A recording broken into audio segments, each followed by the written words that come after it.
On va donc terminer aujourd'hui ce cours un peu prolongé. Bon, d'abord 2 mots sur concrètement ce qu'était la police, enfin comment se présenter effectivement dans les textes la pratique même de la police. Je vous en avais expliqué l'idée générale, je crois, la dernière fois, mais concrètement, un livre consacré à la police, ça parle de quoi? Je pense qu'il faut se référer de toute façon à ce qui a été, pendant tout le XVIIIe siècle, le recueil fondamental, le texte de base de la pratique de la police, aussi bien d'ailleurs en Allemagne qu'en France, bien que ce recueil soit français, mais c'est à lui toujours que les livres allemands se référaient lorsqu'il s'agissait de savoir de quoi il était question quand on parlait de la police. Ce recueil, c'est celui de Lamar, qui est un gros recueil d'ordonnances de police en 3 volumes, qui est apparu en, je me souviens plus, 1711, 1708, enfin qui a été d'ailleurs réédité un nombre de fois considérable, enfin qui a été republié plusieurs fois au XVIIIe siècle. Bon, eh bien, ce recueil de Lamar, comme les recueils qui l'ont suivi, précise en général qu'il y a 11 ou 13 domaines dont la police doit s'occuper. Ce sont la religion, les mœurs, la santé et les subsistances, la tranquillité publique, le soin des bâtiments, des places et des chemins, les sciences et les arts libéraux, le commerce et les manufactures, le commerce, les manufactures et les arts mécaniques, les domestiques et les manœuvriers, le théâtre et les jeux, et enfin, le soin et la discipline des pauvres comme partie considérable du bien public. Ces 13 rubriques de Lamar les regroupent selon un certain nombre de titres plus généraux, ou plutôt de fonctions plus générales, puisque, pour lui, si la police s'occupe de la religion et des mœurs, c'est qu'il s'agit pour elle d'assurer ce qu'il appelle la bonté de la vie. Si elle s'occupe de la santé et des subsistances, c'est qu'elle a pour fonction la conservation de la vie. Bonté, conservation de la vie. Quant à la tranquillité, le soin des bâtiments, les sciences et les arts libéraux, le commerce, manufacture et arts mécaniques, domestiques et manœuvriers, tout ceci se réfère à la commodité de la vie, le théâtre et les jeux aux agréments de la vie, et quant à la discipline et aux soins des pauvres, c'est une partie considérable du bien public, c'est, si vous voulez, cette élimination, ou en tout cas ce contrôle des pauvres, l'exclusion de ceux qui ne peuvent pas travailler et l'obligation pour ceux qui le peuvent effectivement de travailler, eh bien tout ceci constitue, si vous voulez, la condition générale pour que la vie dans la société soit effectivement conservée selon sa bonté, sa commodité, ses agréments, etc.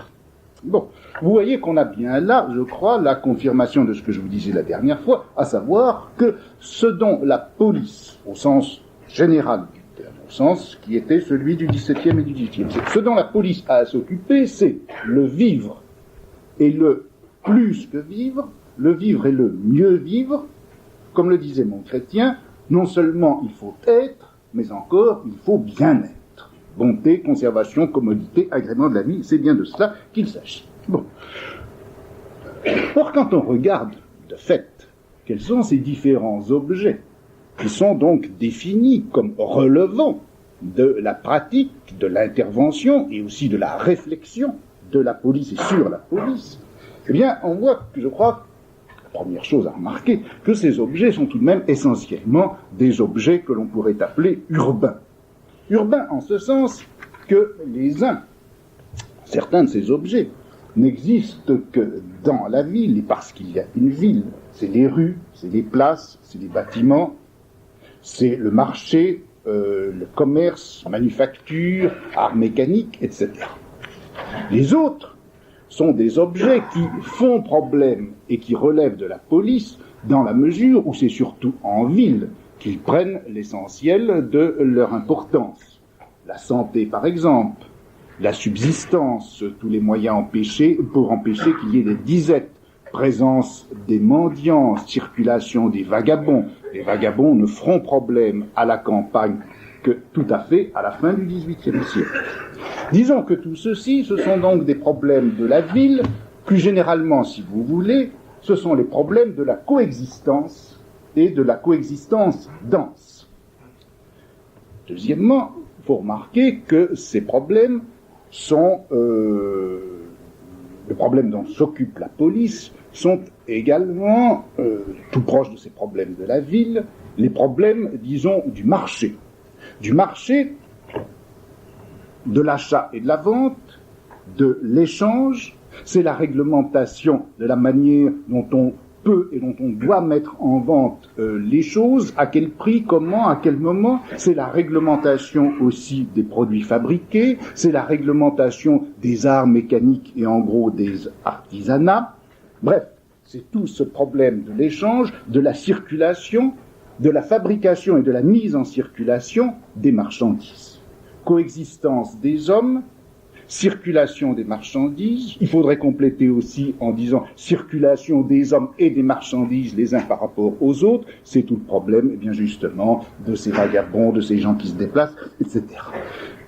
Disons en somme que la police est essentiellement urbaine et marchande, ou encore, pour dire les choses plus brutalement, que c'est une institution de marché au sens très large. Donc, ne pas s'étonner d'un certain nombre de faits, premièrement, c'est que dans sa pratique, dans ces institutions réelles, ces règlements, ces ordonnances que les grands recueils du XVIIIe siècle réunissent, d'où viennent-elles? Elles sont en général anciennes, elles remontent au XVIe, XVe, XIVe siècle parfois, et ce sont essentiellement des ordonnances urbaines. C'est-à-dire que la police, dans ses pratiques et ses institutions, n'a fait très souvent que reprendre ce préalable que constituait la réglementation urbaine telle qu'elle s'était développée depuis le Moyen-Âge et qui concernait la cohabitation des hommes, la fabrication des marchandises, la vente des denrées, etc. C'est donc une sorte d'extension de cette réglementation urbaine que la police du XVIIe et du XVIIIe siècle va assurer. L'autre institution qui sert en quelque sorte de préalable à la police, ce n'est pas la réglementation urbaine, c'est la maréchaussée. La maréchaussée, c'est-à-dire cette force armée que le pouvoir royal avait été obligé de mettre en circulation au XVe siècle pour éviter toutes les conséquences et désordres qui suivaient les guerres, essentiellement la dissolution des armées à la fin des guerres. Soldats libérés, soldats qui n'avaient pas souvent touché leur solde, soldats débandés, tout cela qui constituait une masse flottante d'individus qui étaient, bien entendu, voués à tous les illégalismes, violences, délinquances, crimes, vols, assassinats, etc. Tous les gens en chemin. C'était ces gens en chemin que la maréchaussée était chargée de contrôler et de réprimer. Ce sont là les institutions préalables à la police, la ville et la route, le marché et le réseau routier qui alimente le marché. De là le fait, si vous voulez, que la police au XVIIe et au XVIIIe siècle a, je crois, été essentiellement pensée en termes de ce qu'on pourrait appeler l'urbanisation du territoire. Il s'est agi, au fond, de faire du royaume, il s'est agi de faire du territoire tout entier une sorte de grande ville, de faire en sorte que le territoire soit ordonné comme une ville, sur le modèle d'une ville, et aussi parfaitement qu'une ville. Il ne faut pas oublier que Douma, dans son traité de droit public du XVIIe siècle, qui est très important pour tous ces problèmes de l'articulation entre le pouvoir de police et la souveraineté juridique. Enfin bon, dans ce traité de droit public, Douma dit que c'est par la police qu'on a fait des villes et des lieux où les hommes s'assemblent et se communiquent entre eux par l'usage des rues, des places publiques et des grands chemins. Dans l'esprit de Douma, le lien entre police et ville est si fort qu'il dit que c'est seulement parce qu'il y a eu de la police, c'est-à-dire parce que l'on a réglé la manière dont les hommes pouvaient et devaient, premièrement, s'assembler entre eux, deuxièmement, se communiquer, au sens large du terme communiquer, c'est-à-dire bien cohabiter et échanger, coexister et circuler, cohabiter et parler, cohabiter et vendre et acheter. C'est pour pouvoir faire cela, je veux dire, c'est parce qu'il y a une police réglementant cette cohabitation et cette circulation et cet échange que des villes ont pu exister. La police comme condition d'existence de l'urbanité. À la fin du XVIIIe siècle, 150 ans ou presque après Daumas, Fréminville, dans un dictionnaire général de police, donnera cette explication tout à fait mythique d'ailleurs de la naissance de la police en France en disant que Paris était devenue la première ville du monde au XVIIe siècle, et elle était devenue la première ville du monde par la perfection exacte de sa police. L'exacte police qui s'y était exercée en avait fait un modèle si parfait et si merveilleux que Louis XIV, dit Fréminville, a voulu que tous les juges de toutes les villes de son royaume fassent la police en se conformant à celle de Paris. Il y a des villes parce qu'il y a la police, et c'est parce qu'il y a des villes si parfaitement policées qu'on a eu l'idée de transférer la police à l'échelle générale du royaume.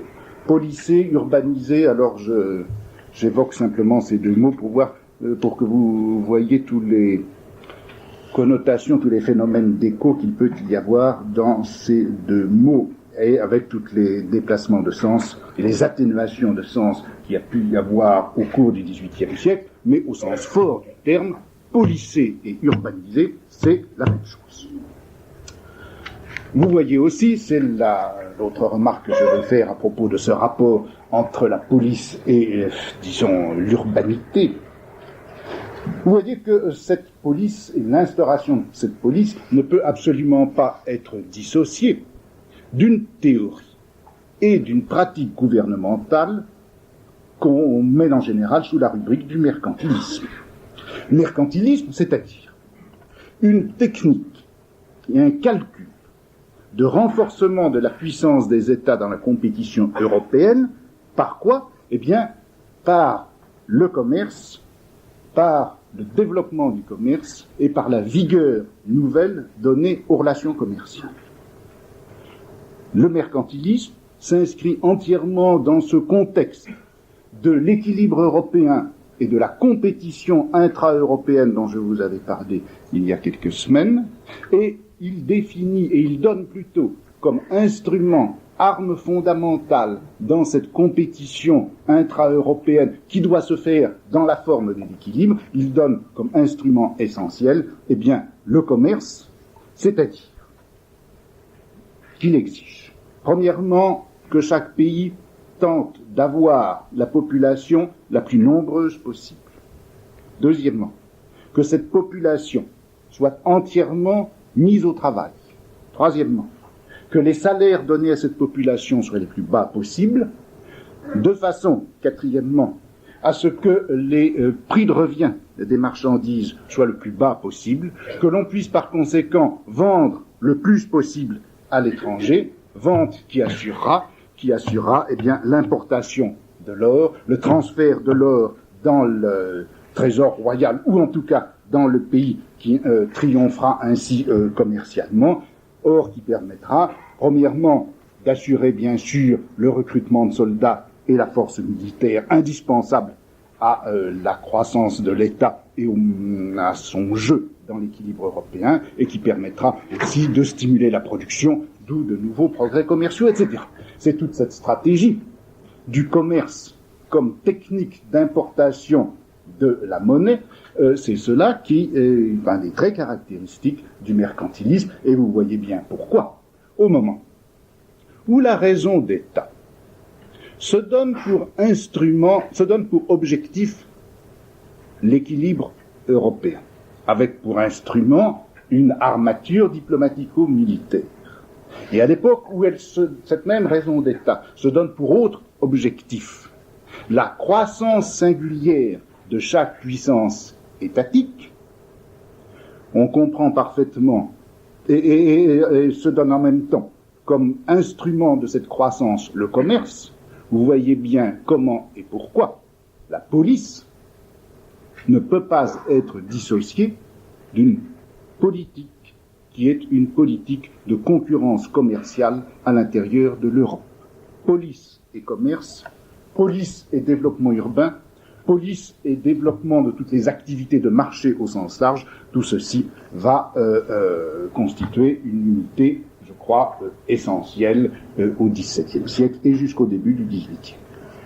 Il paraît que le développement de l'économie de marché, la multiplication et l'intensification des échanges à partir du XVIe siècle, il paraît que l'activation de la circulation monétaire, que tout ceci a fait entrer l'existence humaine dans le monde abstrait et purement représentatif de la marchandise et de la valeur d'échange. Peut-être, et peut-être faut-il le déplorer, en ce cas déplorons-le, mais je crois que, beaucoup plus encore, que cette entrée de l'existence humaine dans le monde abstrait de la marchandise, ce qui se manifeste au XVIIe siècle, eh bien c'est tout autre chose. C'est un faisceau de relations intelligibles, analysables, qui permettent de lier, si vous voulez, comme les facettes d'un même polyèdre, un certain nombre d'éléments fondamentaux. Premièrement, la formation d'un art de gouverner, qui serait ordonné au principe de la raison d'État, une politique de compétition dans la forme de l'équilibre européen, la recherche d'une technique de croissance des forces étatiques par une police qui aurait essentiellement pour but l'organisation des rapports entre une population et une production de marchandises, et enfin l'émergence de la ville-marché, avec tous les problèmes de cohabitation, circulation, comme problème relevant de la vigilance d'un bon gouvernement suivant les principes de la raison d'État. Je ne veux pas dire que c'est à ce moment-là que naît la ville-marché, mais que la ville-marché soit devenue le modèle de l'intervention étatique sur la vie des hommes, je crois que c'est là le fait fondamental du XVIIe siècle, en tout cas le fait fondamental qui caractérise la naissance de la police au XVIIe siècle. Il y a un cycle, si vous voulez, raison d'État et privilège urbain, un lien fondamental entre la police et le primat de la marchandise, et c'est parce que, et c'est dans la mesure où il y a eu ce rapport entre raison d'État et privilège urbain, entre police et primat de la marchandise, que le vivre est mieux que vivre, que l'être et le bien-être des individus sont effectivement devenus pertinents, et pour la première fois, je crois, dans l'histoire des sociétés occidentales, pour l'intervention du gouvernement. Si la gouvernementalité de l'État s'intéresse, et pour la première fois, à la matérialité fine de l'existence et de la coexistence humaine, à la matérialité fine de l'échange et de la circulation, si cet être et ce mieux-être, la gouvernementalité de l'État, le prend pour la première fois en compte, et ceci à travers la ville, et à travers des problèmes comme ceux de la santé, des rues, des marchés, des grains, des routes, etc., c'est parce que le commerce est pensé à ce moment-là comme l'instrument principal de la puissance de l'État, et donc comme l'objet privilégié d'une police qui a pour objectif la croissance des forces de l'État. Bon, voilà la première chose que je voulais vous dire à propos de ces objets de la police, de leur modèle urbain et de leur ordonnancement autour du problème du marché et du commerce. Deuxième remarque, toujours à propos de cette police dont je vous parlais la dernière fois, deuxième remarque, c'est que cette police manifeste l'intervention d'une raison et d'un pouvoir d'État, donc dans des domaines qui sont, me semble-t-il, nouveaux. En revanche, les méthodes qui sont employées par cette police, ces méthodes me paraissent relativement et même entièrement traditionnelles. Bon, bien sûr, l'idée d'un pouvoir de police va, dès le début du XVIIe siècle, être parfaitement distinguée d'un autre type d'exercice du pouvoir royal et qui est le pouvoir de justice, le pouvoir judiciaire. Police n'est pas justice, et là-dessus, tous les textes en sont d'accord, que ce soit les textes de ceux qui effectivement soutiennent et justifient la nécessité d'une police, ou que ce soit les textes des juristes qui manifestent, des parlementaires qui manifestent à l'égard de cette police une certaine méfiance. De toute façon, la police est perçue comme n'étant pas de la justice, bien sûr. Elle dérive du pouvoir royal, tout comme la justice, mais elle se garde, elle reste bien séparée de cette justice. Elle n'est pas, la police n'est pas à ce moment-là du tout pensée comme une sorte d'instrument entre les mains du pouvoir judiciaire, une sorte de manière d'appliquer effectivement la justice réglée. Ce n'est pas un prolongement de la justice, ce n'est pas le roi agissant à travers son appareil de justice, c'est le roi agissant directement sur donc ces sujets, mais dans une forme non judiciaire. Un théoricien comme Baquet dit « le droit de police et le droit de justice n'ont rien de commun avec l'autre. On ne peut pas dire que le droit de police appartienne à quiconque d'autre qu'au roi. C'est donc l'exercice souverain du pouvoir royal sur ces individus, sur les individus qui sont ses sujets, c'est en cela que consiste la police. Autrement dit, la police, c'est la gouvernementalité directe du souverain en tant que souverain. Disons encore que la police, c'est le coup d'État permanent. C'est le coup d'État permanent qui va s'exercer, qui va jouer au nom et en fonction des principes de sa rationalité propre, sans avoir à se mouler ou à se modeler sur les règles de justice qui ont par ailleurs été données.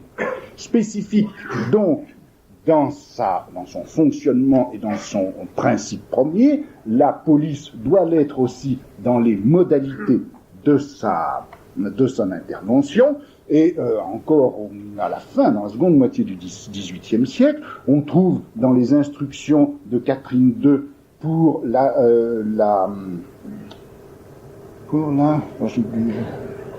il s'agissait pour elle de constituer un code de police. Et dans les instructions qu'elle donne, et qui sont inspirées par les philosophes français, elle dit « Les règlements de la police sont d'une espèce tout à fait différente de celle des autres lois civiles.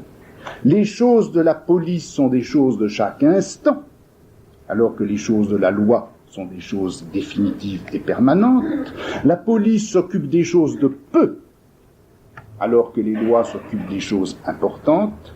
La police s'occupe perpétuellement des détails, et enfin, elle ne peut agir que promptement et immédiatement.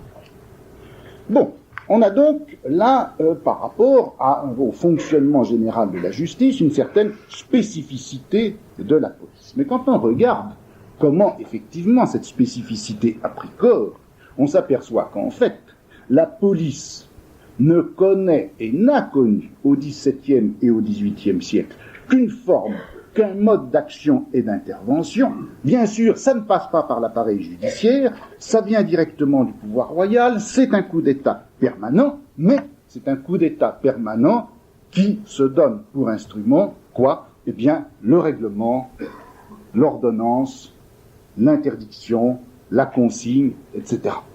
C'est sur le mode réglementaire que la police intervient. C'est encore dans les instructions de Catherine II qu'on lit « La police a plus besoin de règlement que de loi ». On est dans un monde du règlement indéfini, du règlement permanent, du règlement perpétuellement renouvelé, du règlement de plus en plus détaillé, mais on est toujours dans le règlement, on est toujours dans cette espèce de forme malgré tout juridique, si elle n'est pas judiciaire, qui est celle de la loi, ou du moins de la loi dans son fonctionnement mobile, permanent et détaillé, qu'est le règlement. Mais si vous voulez, morphologiquement, la police n'intervient pas, même s'il est tout à fait différente de l'institution judiciaire, elle n'intervient pas avec des instruments et des modes d'action qui sont radicalement différents de ceux de la justice. Que la police soit un monde essentiellement réglementaire, c'est si vrai qu'un des théoriciens de la police du milieu du XVIIIe siècle, Guillot, écrivait que la police devait donc être essentiellement réglementaire, mais, dit-il, faut-il encore éviter tout de même que le royaume ne devienne un couvent. On est dans le monde du règlement, on est dans le monde de la discipline. C'est-à-dire qu'il faut bien voir que cette grande prolifération des disciplines locales et régionales auxquelles on a pu assister depuis la fin du XVIe siècle jusqu'au XVIIIe siècle, dans les ateliers, dans les écoles, à l'armée, etc. Cette prolifération des disciplines locales et régionales se détache sur le fond d'une tentative de disciplinarisation générale, de réglementation générale des individus et du territoire du royaume dans la forme d'une police qui aurait un modèle essentiellement urbain. Faire de la ville une sorte de quasi-couvent et du royaume une sorte de quasi-ville, c'est bien ça, l'espèce de grand rêve disciplinaire qui se trouve à l'arrière-fond de la police. Commerce, ville, réglementation, discipline, je crois qu'on a là les éléments les plus caractéristiques de la pratique de police telle qu'elle était entendue en ce XVIIe et première moitié du XVIIIe siècle. Bon, voilà ce que j'aurais voulu vous dire la dernière fois si j'en avais eu tout à fait le temps pour caractériser donc ce grand projet de la police. Eh bien maintenant, alors je voudrais revenir à ce dont on était parti tout à fait au début. Vous vous souvenez, ces textes que j'avais essayé de vous analyser et qui concernaient, eh bien si vous voulez, on va prendre les plus précis d'entre eux, ceux qui concernaient le problème, justement, ce qu'on appelait la police des grains, et le problème de la disette. Ceci nous place donc au milieu, fin du premier tiers en tout cas, du XVIIIe siècle, et je crois que, parce qu'au fond, je n'ai rien fait d'autre depuis plusieurs mois que d'essayer de vous commenter ces textes sur les grains et la disette. C'est toujours d'eux qu'il était question à travers un certain nombre de détours. Bon, eh bien je crois qu'on peut mieux comprendre l'importance du problème posé à propos de la police des grains et de la disette, on peut mieux comprendre l'importance du problème, l'acharnement des discussions, on peut mieux comprendre aussi la percée théorique et la mutation pratique qui était en gestation dans tout ça, à partir de ce problème, de ces techniques et de ces objets spécifiques à la police. Il me semble qu'à travers le problème des grains, à travers le problème de leur commercialisation et de leur circulation, à travers le problème de la disette aussi, on voit à partir de quel problème concret, d'une part, et dans quelle direction, d'autre part, s'est faite la critique de ce qu'on pourrait appeler l'état de police. La critique de l'état de police, le démantèlement, la dislocation de cet état de police auquel on avait pensé si fort et avec tant d'espoir au début du XVIIe siècle, cette dislocation, je crois qu'on y assiste. Dans la première moitié du XVIIIe siècle, à travers un certain nombre de problèmes, et essentiellement ceux dont je vous avais parlé, les problèmes économiques et les problèmes de la circulation des grains en particulier. Reprenons un petit peu, si vous voulez, un certain nombre des thèmes et thèses qui étaient évoquées à ce moment-là à propos de la police des grains. Première thèse, vous vous souvenez, je me réfère à la littérature en gros physiocratique, mais pas exclusivement physiocratique, le problème n'étant pas, si vous voulez, tellement le contenu positif de chaque thèse que ce qui est en jeu dans chacune, ce dont on parle et autour de quoi s'organise le problème. Bon, première thèse de cette littérature physiocratique ou plus généralement de cette littérature des économistes. Première thèse, si l'on veut éviter les disettes, c'est-à-dire que si l'on veut que le grain soit abondant, il faut d'abord et avant tout qu'il soit bien payé. Bon, cette thèse, elle s'oppose, si vous voulez, au niveau même de ce qu'elle affirme, elle s'oppose au principe qui était celui mis en œuvre dans toute la politique mercantiliste antérieure, où on disait, premièrement, il faut qu'il y ait beaucoup de grains, il faut que ce grain soit bon marché, c'est parce que ce grain sera bon marché que l'on pourra avoir des salaires, que l'on pourra donner des salaires aussi bas possible, c'est lorsque les salaires seront aussi bas possible que le prix de revient des marchandises à commercialiser sera bas, et lorsque ce prix sera bas, on pourra les vendre à l'étranger, et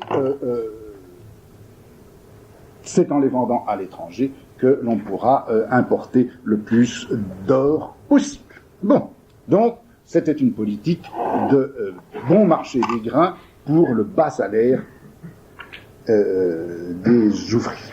Bon, or, avec la thèse des physiocrates dont je vous parlais à l'instant, en insistant, comme sur un moment absolument fondamental, sur le lien qu'il y aurait entre l'abondance du grain et son bon prix, c'est-à-dire son prix relativement élevé.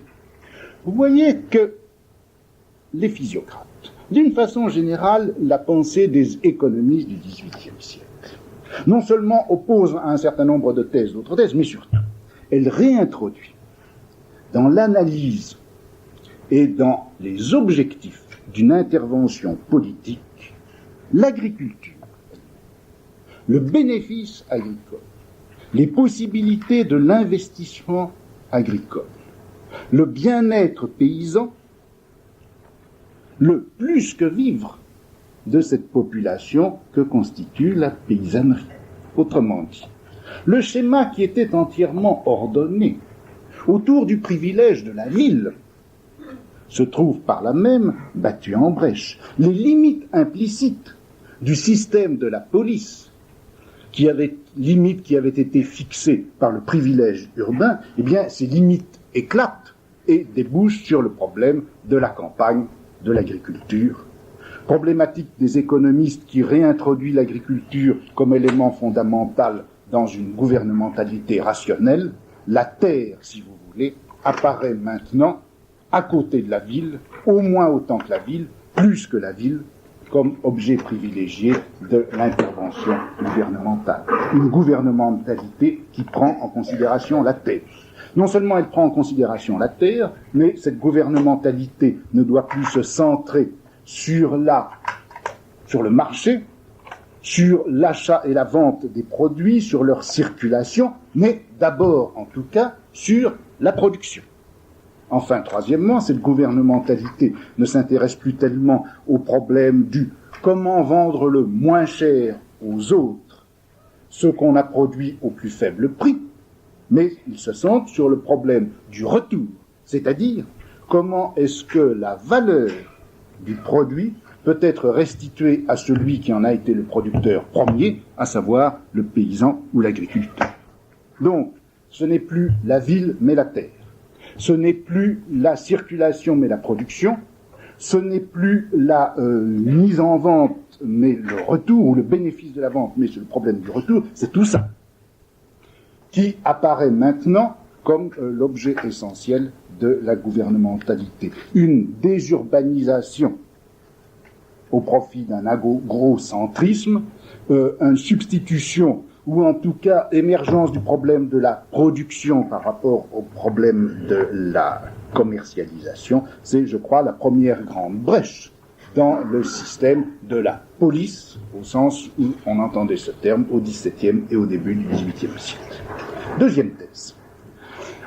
Cette deuxième thèse, vous vous souvenez, c'était ceci.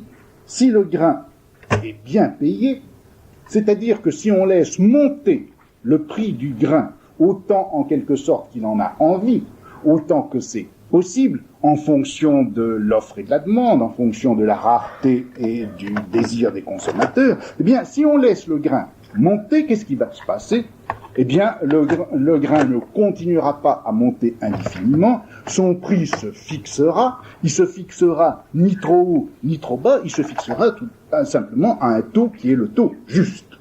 C'est la thèse du juste prix. Et le prix du grain se fixera à ce taux qui est juste. Pourquoi? Eh bien, premièrement, parce que si le grain est à un prix assez élevé, les agriculteurs n'hésiteront pas à ensemencer autant qu'il sera possible, puisque le prix justement est bon et qu'ils en espèrent beaucoup de bénéfices. S'ils ensemencent beaucoup, les récoltes seront meilleures. Plus les récoltes seront bonnes, moins il y aura évidemment de tentation d'accumuler le grain en attendant le moment de rareté. Donc tout le grain sera commercialisé, et si le prix est bon, eh bien les étrangers vont bien entendu essayer d'envoyer le plus de blé possible pour bénéficier de ces bons prix, de sorte que plus le prix sera bas, plus le prix sera élevé plutôt, plus il tendra à se fixer et à se stabiliser.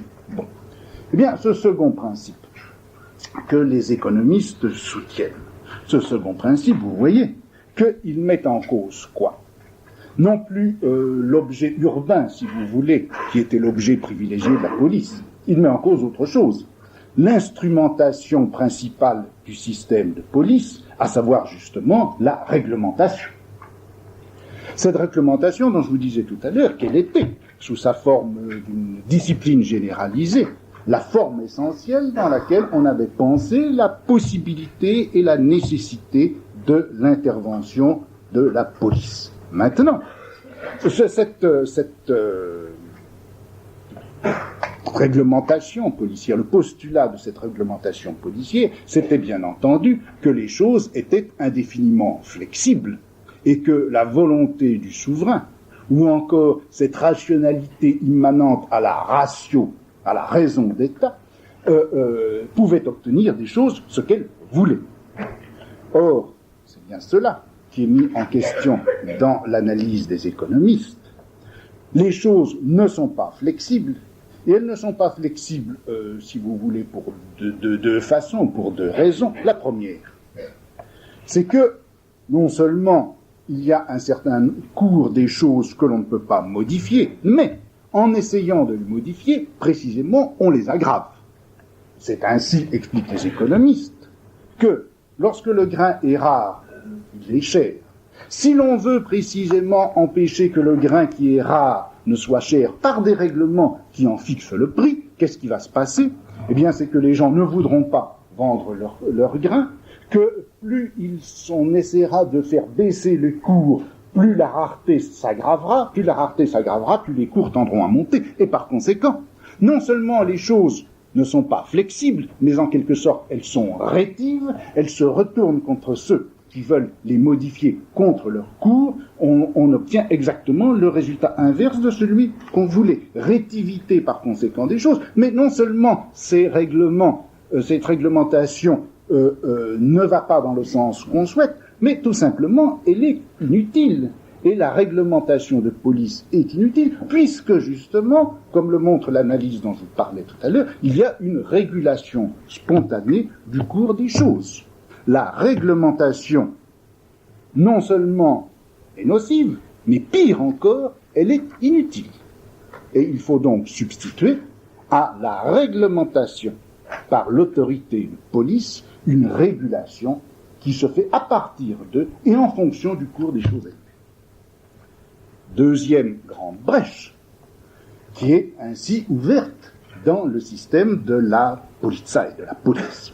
Troisième thèse, que l'on trouve chez les économistes, c'est que la population ne constitue pas en elle-même un bien.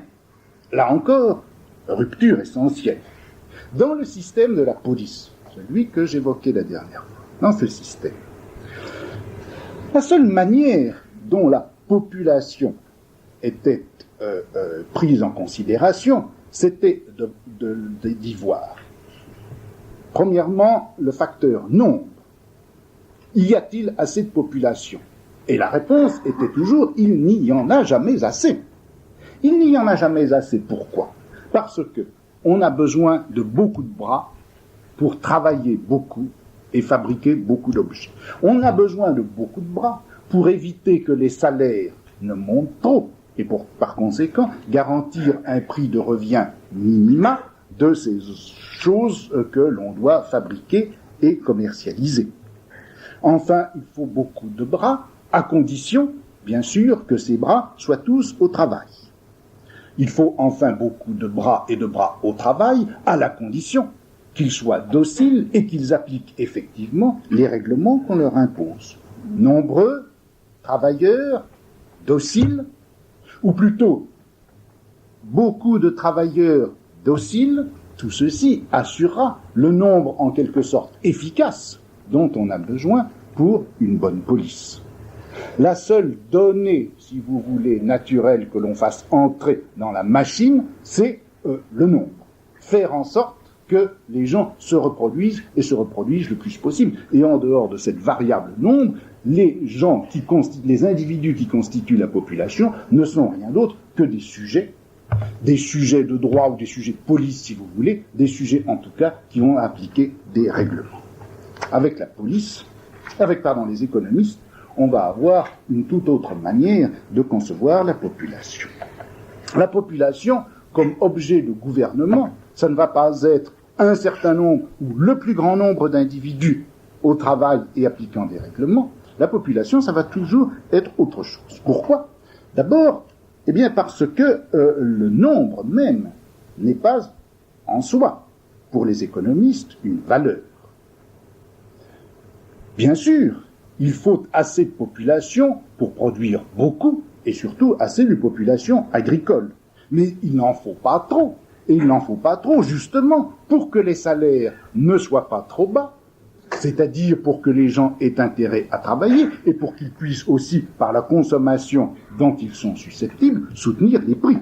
Donc, il n'y a pas de valeur absolue de la population, mais simplement une valeur relative. Il y a un nombre optimum de gens qui sont souhaitables sur un territoire donné, et ce nombre souhaitable varie en fonction et des ressources et du travail possible et de la consommation nécessaire et suffisante pour soutenir les prix et d'une façon générale pour soutenir l'économie. Comment va se faire et deuxièmement, ce nombre qui n'est pas en soi une valeur absolue, ce nombre, on n'a pas à le fixer autoritairement. On n'a pas à faire comme ces utopistes du XVIe siècle qui disaient, voilà, quel est en gros le nombre de gens suffisant et nécessaire pour constituer une cité heureuse.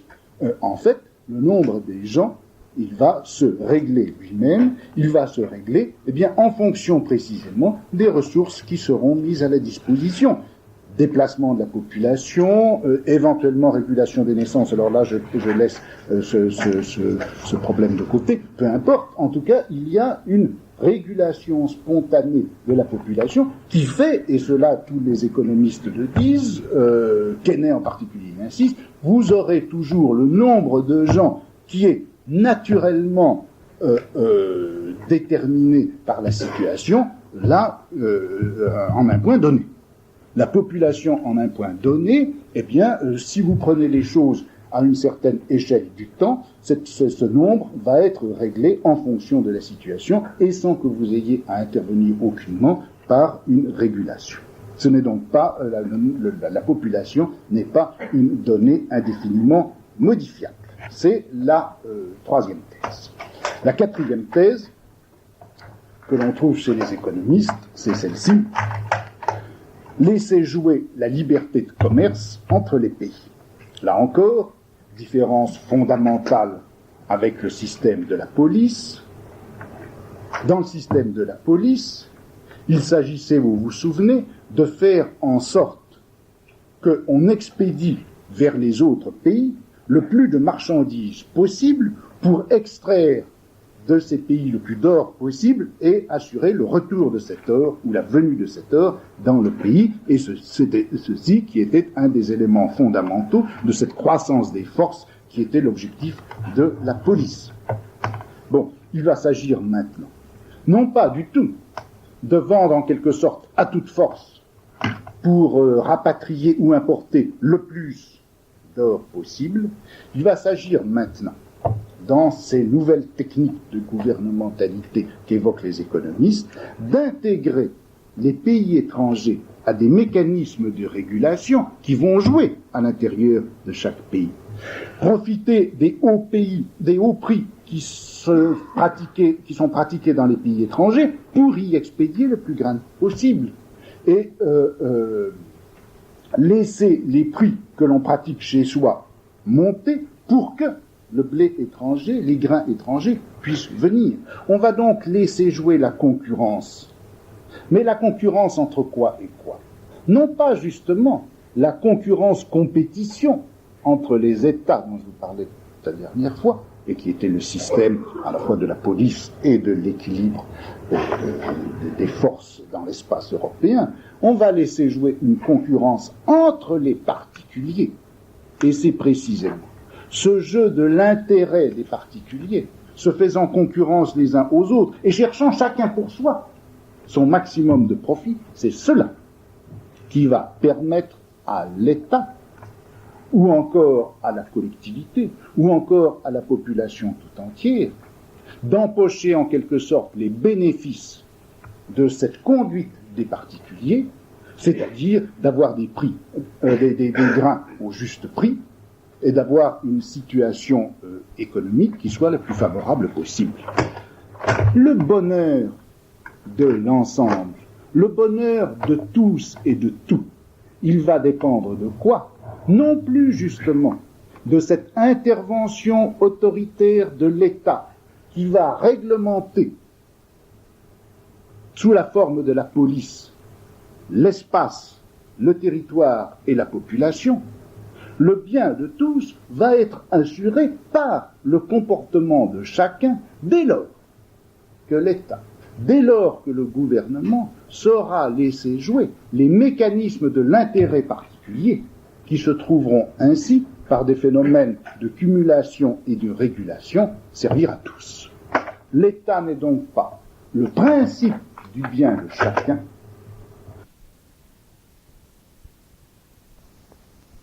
que l'État n'intervienne que pour régler, ou pour laisser plutôt se régler, le mieux-être de chacun, l'intérêt de chacun, de manière à ce qu'il puisse en effet servir à tous. L'État comme régulateur des intérêts et non plus comme principe à la fois transcendant et synthétique du bonheur de chacun à transformer en bonheur de tous. C'est là, je crois, un changement capital qui nous met en présence de cette chose qui va être pour l'histoire du 18e, du 19e siècle et du 20e aussi un élément essentiel, c'est-à-dire quel doit être le jeu de l'État, quel doit être le rôle de l'État, quelle doit être la fonction de l'État par rapport à un jeu qui en lui-même est un jeu fondamental et naturel et qui est celui des intérêts particuliers. Bon. Vous voyez comment, à travers cette discussion sur les grains, sur la police des grains, sur les moyens d'éviter la disette, ce qu'on voit se dessiner, c'est bien entendu toute une forme nouvelle de gouvernementalité, opposée presque terme à terme à la gouvernementalité qui s'était dessinée dans l'idée d'un État de police.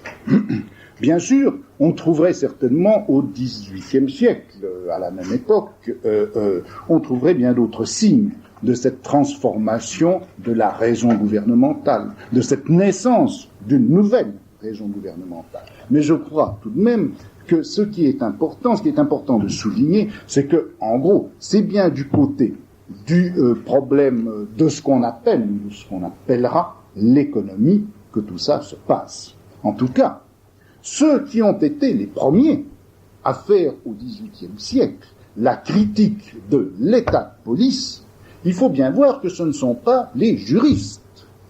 Bien sûr, il y a eu grogne et rogne chez les juristes au XVIIe, moins d'ailleurs au XVIIIe, lorsque, mis en présence de l'état de police et de ce que ça impliquait, et quant aux modalités directes d'action du pouvoir royal et son administration, ils ont été jusqu'à un certain point réticents, parfois critiques à l'égard de la naissance de cet état de police, mais c'était toujours en référence à une certaine conception traditionnelle du droit et des privilèges qui étaient reconnus par ce droit aux individus.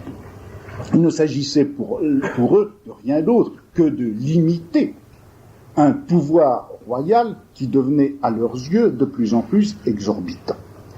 Il n'y a jamais eu, chez les juristes, même chez ceux qui ont critiqué l'état de police, de tentatives ou d'efforts pour définir un nouvel art de gouverner. En revanche, ceux qui ont fait la critique de l'état de police en fonction de l'éventualité, de la possibilité, en fonction de la naissance d'un nouvel art de gouverner, eh bien, ça a été les économistes. Et je crois qu'il faut en quelque sorte mettre en parallèle ces deux grandes familles qui se répondent à un siècle d'intervalle et qui étaient en réalité profondément opposées. Souvenez-vous, début du XVIIe siècle, on a eu ce qui a été présenté, ce qui a été perçu à l'époque comme une véritable secte, comme une sorte d'hérésie, et qui a été les politiques, la politique. Les politiques, c'était ceux qui définissaient un nouvel art de gouverner dans des termes qui n'étaient plus ceux de la grande, conformité à l'ordre du monde, à la sagesse du monde, à cette sorte de grande cosmothéologie qui servait de cadre aux arts de gouverner du Moyen-Âge et du XVIe siècle encore. Les politiques, c'était ceux qui ont dit « laissons de côté ce problème du monde et de la nature, cherchons quelle est la raison intrinsèque à l'art de gouverner, définissons un horizon qui puisse permettre de fixer exactement quels doivent être les principes rationnels et les formes de calcul spécifiques à un art de gouverner, et découpant ainsi dans le grand monde cosmothéologique de la pensée médiévale et de la pensée de la Renaissance, découpant ainsi le domaine de l'État, ils ont défini une nouvelle rationalité. Hérésie fondamentale, hérésie des politiques. Eh bien, presque un siècle après, est apparue une nouvelle secte, perçue également d'ailleurs comme secte, c'était celle des économistes qui étaient hérétiques par rapport à quoi? Non plus par rapport à cette grande pensée cosmothéologique de la souveraineté, mais mais qui étaient hérétiques par rapport à une pensée ordonnée autour de la raison d'État, hérétiques par rapport à l'État, hérétiques par rapport à l'État de police. Et c'est eux qui ont inventé un nouvel art de gouverner toujours en termes de raison, bien sûr, mais d'une raison qui n'était plus la raison d'État, ou qui n'était plus seulement la raison d'État, qui était, pour dire les choses plus précisément, la raison d'État modifiée par cette chose nouvelle, ce domaine nouveau qui était en train d'apparaître et qui était l'économie. La raison économique est en train, non pas de se substituer à la raison d'État, mais de donner un nouveau contenu à la raison d'État et de donner par conséquent de nouvelles formes à la rationalité d'État. Nouvelle gouvernementalité qui naît avec les économistes plus d'un siècle après que notre gouvernementalité soit apparue au XVIIe siècle. Gouvernementalité des politiques qui va nous donner la police, gouvernementalité des économistes qui va, je crois, nous introduire à quelques-unes des lignes fondamentales de la gouvernementalité moderne et contemporaine. Bien sûr, il faut garder à l'esprit qu'on est toujours dans l'ordre de la raison d'État. C'est-à-dire qu'il va toujours s'agir, dans cette nouvelle gouvernementalité esquissée par les économistes, il va toujours s'agir de quoi? Eh bien, de se donner pour objectif l'augmentation des forces de l'État dans un certain équilibre extérieur dans l'espace européen, équilibre intérieur sous la forme de l'ordre. Bon. Mais cette rationalité d'État, cette raison d'État, qui continue en effet à dominer à dominer la pensée des économistes, cette rationalité d'État, elle va se modifier et quelques-unes de ces modifications essentielles que je voudrais retenir. Premièrement, vous voyez que une analyse, comme celle que j'évoquais tout à l'heure très schématiquement à propos de la police des grains et de la nouvelle économie dans laquelle on pensait ce problème. Vous voyez que cette analyse se réfère à tout un domaine de processus qu'on peut dire en quelque sorte jusqu'à un certain point naturel.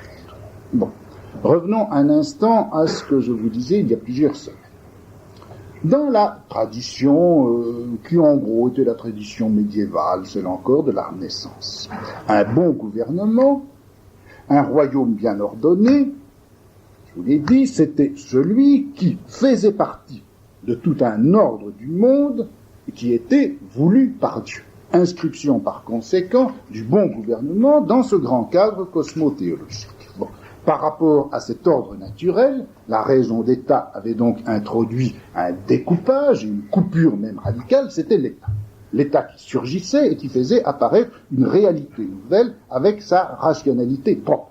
Rupture donc avec cette vieille naturalité qui encadrait la pensée politique du Moyen-Âge. Non-naturalité, artificialité absolue si vous voulez, rupture en tout cas avec cette vieille cosmothéologie, ce qui avait d'ailleurs entraîné les reproches d'athéisme dont je vous ai parlé. Bon, artificialisme de cette gouvernementalité de police, artificialisme de cette raison d'État. Mais voilà que maintenant, avec la pensée des économistes, va réapparaître la naturalité, ou plutôt une autre naturalité.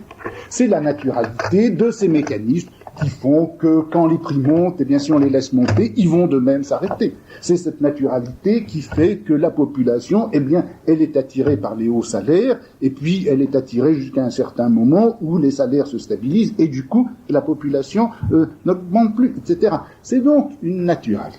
Donc vous voyez qu'elle n'est plus tout de même, elle n'est même plus du tout, du même type que la naturalité du cosmos, qui encadrait et soutenait la raison gouvernementale du Moyen-Âge ou du XVIe siècle.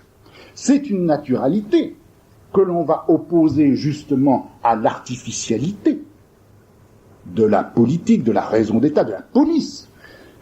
On va l'opposer à elle, mais selon des modes qui sont tout à fait spécifiques et particuliers.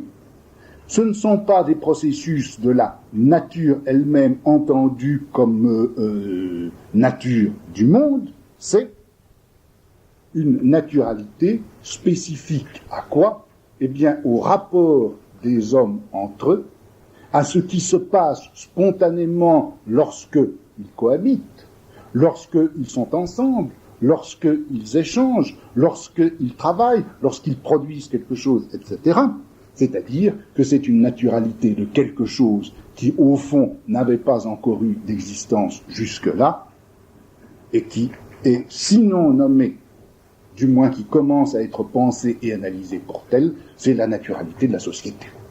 La société, comme étant une naturalité spécifique à l'existence en commun des hommes, c'est cela que les économistes sont au fond en train de faire émerger comme domaine, comme champ d'objet, comme domaine possible d'analyse, comme domaine de savoir et d'intervention. La société comme champ spécifique de naturalité propre à l'homme, c'est cela qui va faire donner, qui va faire apparaître comme vis-à-vis de l'État, eh bien, ce qu'on appellera la société civile. Qu'est-ce que c'est que la société civile? Sinon, précisément, ce quelque chose que l'on ne peut pas penser comme étant simplement le produit et le résultat de l'État, mais ce n'est pas non plus quelque chose qui est comme l'existence naturelle de l'homme. La société civile, c'est ce que la pensée gouvernementale, les nouvelles formes de gouvernementalité nées au XVIIIe siècle, fait apparaître comme corrélatif nécessaire de l'État. De quoi l'État doit-il s'occuper? Qu'est-ce qu'il doit prendre en charge? Qu'est-ce qu'il doit connaître? Qu'est-ce qu'il doit, sinon réglementer, du moins réguler? Ou de quoi est-ce qu'il doit respecter les régulations naturelles? non pas d'une nature en quelque sorte primitive, non pas non plus d'une série de sujets indéfiniment soumis à une volonté souveraine et ployable à ses exigences. L'État a en charge une société civile, et c'est la gestion de cette société civile que l'État doit assurer. Mutation, bien entendu, fondamentale par rapport à une raison d'État et une rationalité de police qui continuait à n'avoir affaire qu'à une collection de sujets. C'est le premier point que je voulais souligner. Le second point aussi, c'est que dans cette nouvelle gouvernementalité, et corrélativement à ce nouvel horizon de naturalité sociale, eh bien vous voyez qu'apparaît le thème d'une connaissance, et d'une connaissance qui est, j'allais dire, spécifique au gouvernement, mais ça ne serait pas tout à fait exact. En effet, avec ces phénomènes naturels dont les économistes parlaient, à quoi a-t-on affaire? Bon, à des processus qui peuvent être connus par des procédés de connaissance qui sont du même type que n'importe quelle connaissance scientifique. La revendication de rationalité scientifique est posée, qui n'était absolument pas posée par les mercantilistes, est posée en revanche par les économistes du XVIIIe siècle, et qui vont dire que la règle de l'évidence doit être celle que l'on applique à ces domaines-là. Par conséquent, ce ne sont plus du tout ces sortes de calculs de force, calculs diplomatiques, etc., que la raison d'État faisait intervenir au XVIIe siècle. C'est une connaissance qui, dans ses procédures même, doit être une connaissance scientifique. Deuxièmement, cette connaissance scientifique, elle est absolument indispensable pour un bon gouvernement. Un gouvernement qui ne tiendrait pas compte de ce genre d'analyse, de la connaissance de ces processus, qui ne respecterait pas le résultat de ce genre de connaissances, eh bien, ce gouvernement serait voué à l'échec. On le voit bien, par exemple, lorsque, contre toutes les règles et de l'évidence et de la rationalité, il réglemente, par exemple, le commerce des grains, fixe des prix maximums, etc. Il agit à l'aveugle contre ses intérêts. Littéralement, il se trompe, et il se trompe en termes scientifiques. Donc, une connaissance scientifique indispensable au gouvernement, mais ce qui est très important, c'est que ce n'est pas une connaissance, en quelque sorte, du gouvernement lui-même, interne au gouvernement. C'est-à-dire que ce n'est plus du tout une connaissance intérieure à l'art de gouverner. Ce n'est plus simplement un calcul qui devrait naître à l'intérieur de la pratique de ceux qui gouvernent, mais vous avez une science qui est en quelque sorte en tête-à-tête avec l'art de gouverner, science qui est extérieure et que l'on peut parfaitement fonder, établir, développer, prouver de bout en bout, même si on n'est pas gouvernant, même si on ne participe pas de cet art de gouverner, mais les conséquences de cette science, les résultats de cette science, le gouvernement ne peut pas ne pas les connaître. D'où vous voyez apparition d'un rapport du pouvoir et du savoir, du gouvernement et de la science qui est d'un type tout particulier. Cette espèce d'unité qui continuait encore à fonctionner, cette espèce de magma, si vous voulez, plus ou moins confus, d'un art de gouverner, qui serait à la fois savoir et pouvoir, science et décision. Ceci commence à se décanter, à se séparer. En tout cas, deux pôles apparaissent. Une scientificité qui va de plus en plus se réclamer de la pureté, de sa pureté théorique, qui va être l'économie, et puis qui va en même temps revendiquer le droit d'être prise en considération par un gouvernement qui aura à modeler sur elle ses décisions. C'était le second point, je crois, important. Troisième point important dans cette nouvelle gouvernementalité, eh bien, c'est bien sûr le surgissement sous des formes nouvelles du problème de la population. C'est-à-dire que jusqu'alors, au fond, Il ne s'agissait pas tellement de la population que du peuplement, ou encore, du contraire, de la dépopulation. Nombre, travail, docilité, de tout ça, je vous ai déjà parlé. Et maintenant, la population va apparaître comme une réalité à la fois spécifique et relative au salaire, relative aux possibilités de travail, relative au prix, etc., mais également spécifique en deux sens, que premièrement, la population a ses propres lois de transformation, de déplacement, etc., et elle est tout autant soumise à des processus naturels que la richesse elle-même. La richesse se déplace, la richesse se transforme, la richesse augmente ou diminue, eh bien, par des processus qui ne sont pas les mêmes, mais qui sont du même type, ou en tout cas qui sont tout aussi naturels, la population va se transformer, va croître, décroître, se déplacer, etc. Il y a donc une naturalité intrinsèque à la population, et d'autre part, autre caractère spécifique de la population, c'est qu'il se produit entre chacun des individus et tous les autres toute une série d'interactions, d'effets circulaires, d'effets de diffusion, etc., qui font qu'il y a de l'individu à tous les autres un lien qui n'est pas celui constitué et voulu par l'État, mais qui est spontané. C'est cette loi de la mécanique des intérêts qui va caractériser la population. Naturalité de la population, loi de composition des intérêts à l'intérieur de la population, voilà que la population, vous le voyez, apparaît comme une réalité autrement dense, épaisse, naturelle, que cette série de sujets qui étaient soumis au souverain et à l'intervention de la police, même s'il s'agit de la police au sens large et plein du terme, tel qu'on employait le mot au XVIIe siècle. Et du coup, va apparaître, si la population est effectivement dotée de cette naturalité, de cette épaisseur, si vous voulez, et de ces mécanismes internes de régulation, vous voyez qu'il va bien falloir que l'État prenne en charge non plus tellement des individus à soumettre et à soumettre à une réglementation, mais prendre en charge cette réalité nouvelle, prise en charge de la population dans sa naturalité, et ça va être le développement d'un certain nombre, sinon de sciences, du moins de pratiques, de types d'interventions qui vont se développer dans la seconde moitié du XVIIIe siècle. Ça va être par exemple la médecine sociale, ou ce qu'on appelait à ce moment-là l'hygiène publique, ça va être les problèmes de démographie, etc. Enfin, tout ceci qui va faire apparaître une nouvelle fonction de l'État de prise en charge de la population dans sa naturalité même. La population comme collection de sujets est relayée par la population comme ensemble de phénomènes naturels.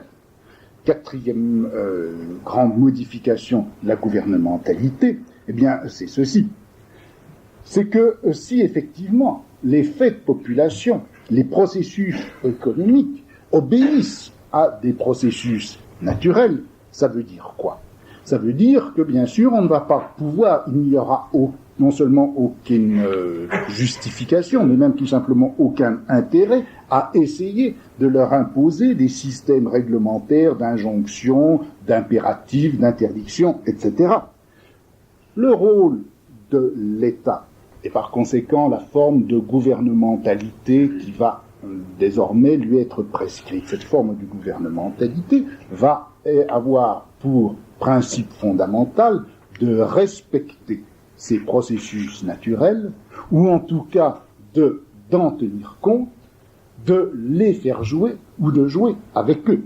C'est-à-dire que, d'une part, l'intervention de la gouvernementalité étatique devra être limitée, mais en même temps qu'elle sera limitée, ou plutôt cette limite qui sera posée à la gouvernementalité ne sera pas simplement une sorte de borne négative. À l'intérieur du champ ainsi délimité va apparaître tout un domaine d'intervention possible, d'intervention nécessaire, mais qui n'auront pas forcément, mais qui n'auront pas d'une façon générale, et qui très souvent n'auront pas du tout la forme de l'intervention réglementaire.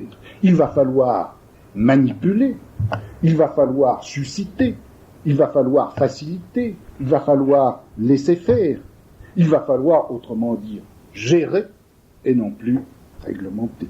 Cette gestion, elle aura essentiellement pour objectif quoi? Non pas tellement d'empêcher les choses, mais de faire en sorte que les régulations nécessaires et naturelles jouent, ou encore faire des régulations qui permettront les régulations naturelles.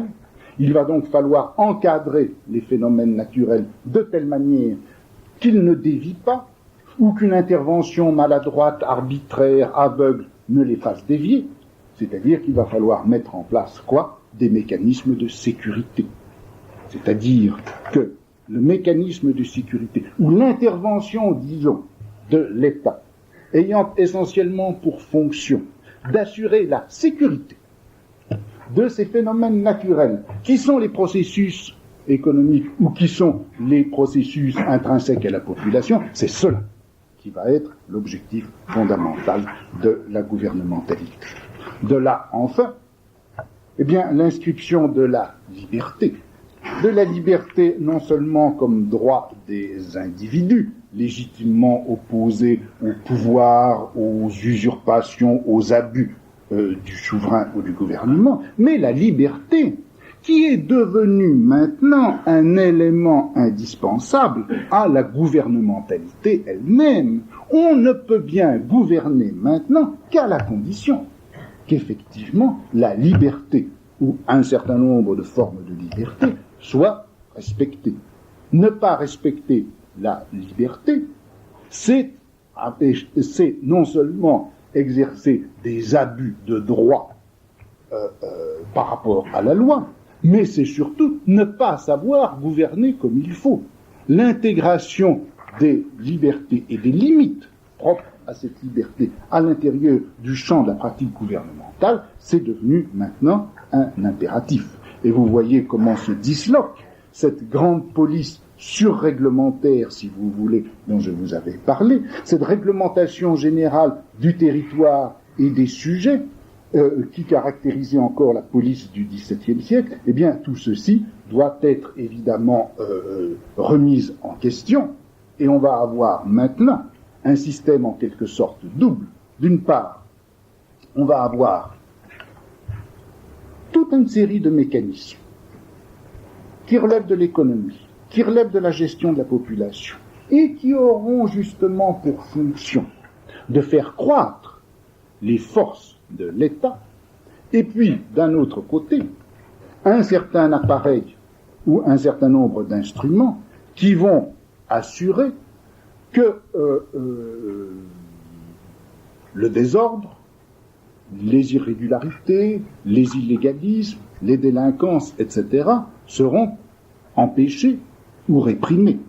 C'est-à-dire que ce qui était l'enjeu de la police au sens classique du terme, au sens du XVIIe, XVIIIe siècle. Faire croître les puissances de l'État en respectant l'ordre général, ce projet unitaire va se disloquer. Ou plutôt, ce projet unitaire va prendre corps maintenant dans des institutions ou dans des mécanismes différents. D'un côté, on aura les grands mécanismes d'incitation, régulation des phénomènes, ça sera l'économie, ça sera la gestion de la population, etc. Et puis alors, vous aurez, avec des fonctions simplement négatives, l'institution de la police, au sens moderne du terme, qui sera simplement l'instrument par lequel on empêchera que se produisent un certain nombre de désordres.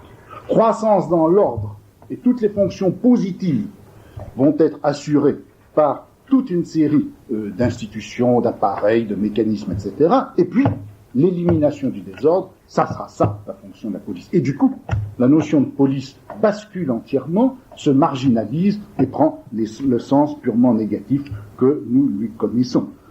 D'un mot, si vous voulez, la nouvelle gouvernementalité, qui, au XVIIe siècle, avait cru pouvoir s'investir tout entière dans un projet exhaustif et unitaire de police, eh bien, cette nouvelle gouvernementalité se trouve maintenant dans une situation telle que, d'une part, elle devra se référer à un domaine de naturalité qui est l'économie. Elle aura à gérer des populations. Elle aura aussi à organiser un système juridique de respect des libertés. Elle aura enfin à se donner un instrument d'intervention directe mais négatif qui va être la police. Bon, pratique économique, gestion de la population, un droit public articulé sur le respect de la liberté et des libertés, une police à fonction régressive. Vous voyez que l'ancien projet de police, tel qu'il était apparu en corrélation avec la raison d'État, eh bien, cet ancien projet de police se disloque, ou plutôt se décompose entre 4 éléments, donc pratique économique, gestion de la population, droit et respect des libertés, police, 4 éléments qui viennent s'ajouter au grand dispositif diplomatico-militaire qui, lui, n'a guère été modifié au XVIIIe siècle, et nous avons donc l'économie, la gestion de la population, le droit avec l'appareil judiciaire, respect des libertés, un appareil policier, un appareil diplomatique, un appareil militaire. Vous voyez que l'on peut parfaitement faire la généalogie de l'État moderne et de ses appareils, non pas précisément à partir d'une, comme ils disent, ontologie circulaire de l'État s'affirmant lui-même et croissant comme un grand monstre ou une machine automatique. On peut faire la généalogie de l'État moderne et de ses différents appareils à partir d'une histoire de la raison gouvernementale. Société, économie, population, sécurité, liberté, ce sont ça les éléments de la nouvelle gouvernementalité et de la gouvernementalité dont nous connaissons, je pense, encore maintenant les formes sous ces modifications contemporaines. Si vous me donnez encore 2 ou 3 minutes, je voudrais ajouter ceci. Vous vous souvenez qu'à propos de la pastorale au Moyen-Âge, j'avais essayé de vous montrer comment cette pastorale et ce gouvernement des hommes qui s'était mis en place, développé avec l'intensité, vous savez, à ce moment-là, avait suscité comme projet de conduire les hommes un certain nombre de contre-conduites, ou plutôt, comment corrélativement s'était développé et l'art, le projet des institutions destinées à conduire les hommes, et puis les contre-conduites qui s'y étaient opposées, c'était toutes ces espèces de mouvements de résistance ou de transformation de la conduite pastorale que j'avais énumérée.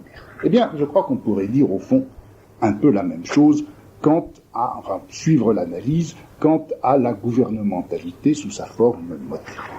Et au fond, je me demande si on ne pourrait pas établir un certain nombre, je ne dis pas exactement d'analogie, mais en quelque sorte de correspondance. J'avais essayé de vous montrer comment, entre l'art pastoral de conduire les hommes et les contre-conduites qui étaient absolument contemporaines, vous aviez toute une série d'échanges, d'appuis réciproques, et c'était au fond un peu des mêmes choses qu'il était question. Eh bien, je me demande si on ne pourrait pas faire l'analyse de ce qu'on pourrait appeler les contre-conduites dans le système moderne de la gouvernementalité de la façon suivante.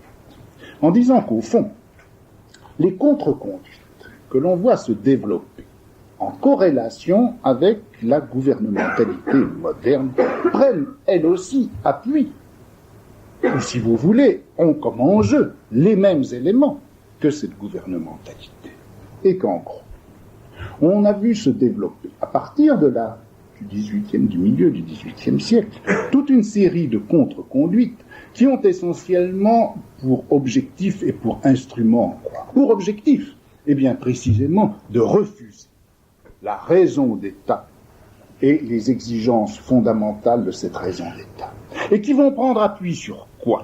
Eh bien, elles vont prendre appui sur cela même que cette raison d'État, à travers les transformations que je vous avais indiquées, cela même que la raison d'État avait fini par faire apparaître. C'est-à-dire justement ces éléments que sont la société opposée à l'État, la vérité économique par rapport à l'erreur, à l'incompréhension, à l'aveuglement, etc. l'intérêt de tous par opposition à l'intérêt particulier, la valeur absolue de la population comme réalité naturelle et vivante, la sécurité par rapport à l'insécurité et au danger, la liberté par rapport à la réglementation, etc. Disons d'une façon plus schématique, et pour résumer tout ceci, tout ce que j'aurais voulu vous dire là-dessus, on pourrait peut-être dire ceci. Au fond, la raison d'État, vous vous souvenez, avait posé comme première loi d'airain à la fois de la gouvernementalité moderne et de la science historique, c'est que désormais l'homme a à vivre dans un temps indéfini, de gouvernement il y en aura toujours, l'État sera toujours là et n'espérez pas un point d'arrêt. La nouvelle historicité de la raison d'État excluait l'empire des derniers jours, en excluait le royaume de l'eschatologie.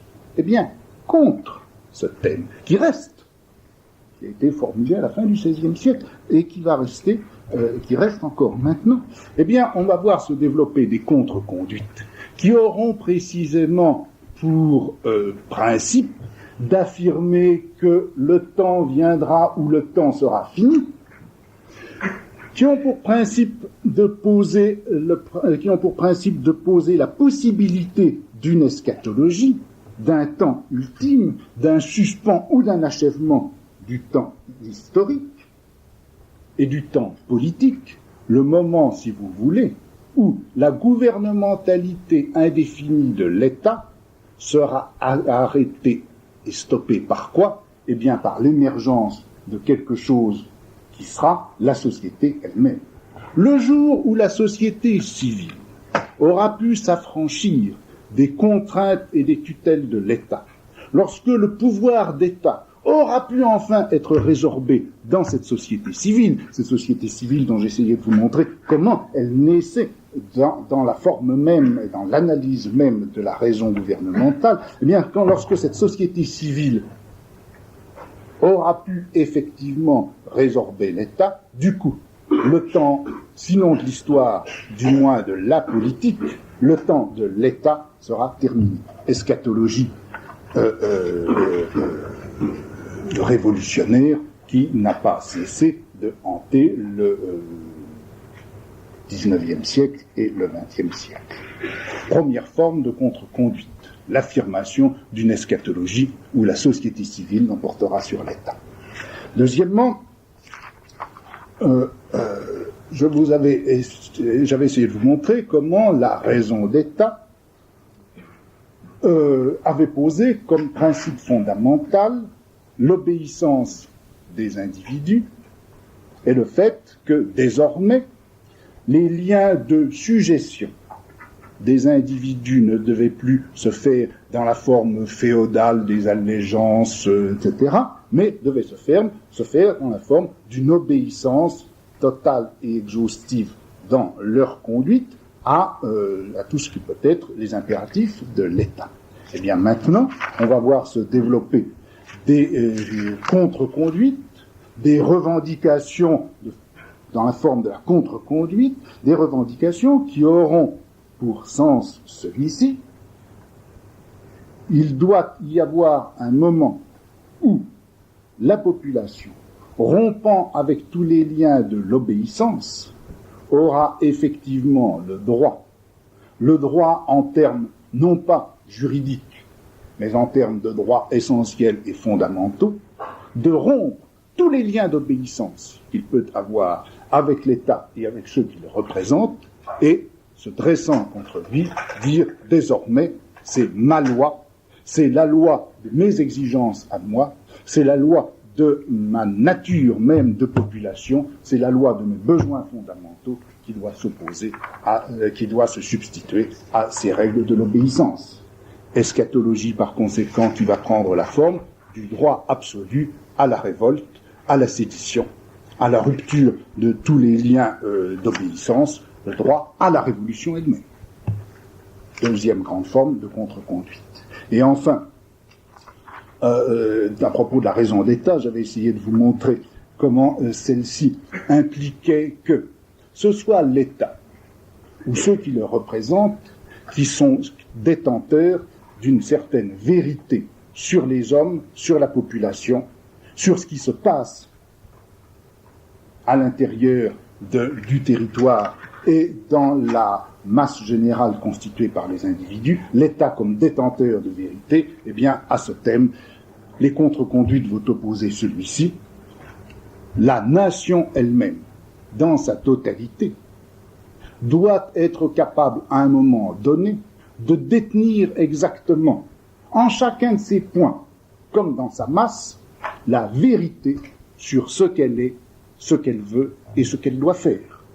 L'idée d'une nation titulaire de son propre savoir, ou encore l'idée d'une société qui serait transparente à elle-même et qui détiendrait sa propre vérité, quitte d'ailleurs à ce que ce soit un élément de cette population, ou encore une organisation, un parti, mais représentatif de la population tout entière, qui formule cette vérité. De toute façon, la vérité de la société, la vérité de l'État, la raison d'État, ce n'est plus à l'État lui-même de le détenir, c'est à la population, c'est à la nation tout entière d'en être des titulaires. Là encore, troisième grande forme, je crois, d'eschatologie, enfin, troisième grande forme de contre-conduite qui, vous le voyez, s'oppose terme à terme à ce qui caractérise la raison d'État telle qu'elle est apparue au XVIe siècle, mais qui prend appui sur ces différentes notions, sur ces différents éléments qui sont apparus dans la transformation même de la raison d'État, que l'on oppose la société civile à l'État, que l'on oppose la population à l'État, que l'on oppose la nation à l'État. De toute façon, ce sont bien ces éléments qui ont été mis en jeu à l'intérieur de cette genèse de l'État et de l'État moderne. C'est donc ces éléments qui vont se jouer, qui vont servir d'enjeu à l'État et à ce qui s'oppose à lui. Et dans cette mesure-là, l'histoire de la raison d'État, l'histoire de la ratio gouvernementale, l'histoire de la raison gouvernementale et l'histoire des contre-conduites qui se sont opposées à elle ne peuvent pas être dissociées l'une de l'autre. Et voilà, tout ce que je voulais vous dire, c'était tout ce que je voulais faire cette année, c'était rien d'autre qu'une petite expérience de méthode pour vous montrer que, à partir de l'analyse relativement locale, relativement microscopique, de ces formes de pouvoir qui sont caractérisées par le pastorat, à partir de là, il était tout à fait possible, je pense sans paradoxe ni contradiction, de rejoindre les problèmes généraux qui sont ceux de l'État, à condition justement que l'on n'extrapole pas que l'on ne fasse pas de l'État une réalité transcendante dont l'histoire pourrait être faite à partir d'elle-même. L'histoire de l'État doit pouvoir se faire à partir de la pratique même des hommes, à partir de ce qu'ils font et de la manière dont ils pensent. L'État comme manière de faire, l'État comme manière de penser, je crois que ce n'est pas certainement la seule possibilité d'analyse que l'on a quand on veut faire l'histoire de l'État, mais c'est une des possibilités qui est, je crois, suffisamment féconde, dans la mesure, en tout cas, sa fécondité, elle est liée, dans mon esprit, au fait qu'on voit qu'il n'y a pas entre le niveau du micro-pouvoir et le niveau du macro-pouvoir quelque chose comme une coupure, que quand on parle de l'un, on exclut de parler des autres. En fait, une analyse en termes de micro-pouvoir rejoint sans aucune difficulté l'analyse des problèmes comme ceux du gouvernement et de l'État.